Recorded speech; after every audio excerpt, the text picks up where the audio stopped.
మంగళగిరిలోని టీడీపీ కేంద్ర కార్యాలయంలో విద్యా ఐటీ శాఖల మంత్రి నారా లోకేష్ 90వ రోజు ప్రజా దర్బార్ నిర్వహించారు. వివిధ సమస్యలపై ప్రజల నుంచి విజ్ఞప్తులు స్వీకరించారు. పల్నాడు జిల్లాకు అత్యంత ముఖ్యమైన వరికపుడి సెల ఎత్తిపోతల ప్రాజెక్టు నిర్మాణ పనులను త్వరితగిన ప్రారంభించేలా చర్యలు తీసుకోవాలని వరికపుడి సెల జనసాధన సమితి ప్రతినిధులు మంత్రి నారా లోకేష్ను కలిసి విజ్ఞప్తి చేశారు. బుద్ధ యోగా ఫౌండేషన్ ద్వారా మోసపోయిన 1056 మంది యోగా ఇన్స్ట్రక్టర్ కూడా తగిన న్యాయం చేయాలని బాధితులు మంత్రి నారా లోకేష్ను కలిసి కోరారు. ఏలూరు జిల్లా జంగారెడ్డిగూడెంలోని బ్యాంక్ ఆఫ్ బరోడాలో జరిగిన గోల్డ్ లోన్ అవకతవకలపై సమగ్ర విచారణ జరిపించాలని బాధితులు మంత్రిని కలిసి విజ్ఞప్తి చేశారు.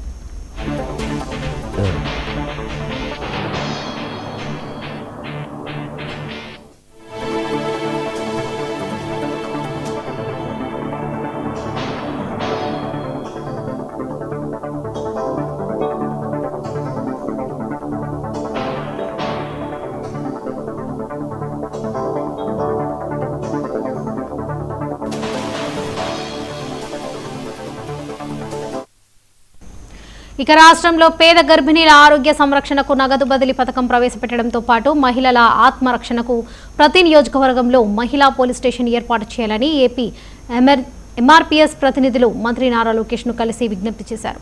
ప్రకాశం జిల్లా ఎర్రగొండపాలెం మండలం వెంకటాద్రిపాలెం పంచాయతీ సమగ్ర అభివృద్ధికి నిధులు మంజూరు చేయాలని గ్రామానికి చెందిన ఎన్ మల్లికార్జున్ నాయుడు కోరారు. ఆయా వినతులను పరిశీలించి సమస్యల పరిష్కారానికి కృషి చేస్తామని మంత్రి భరోసా ఇచ్చారు.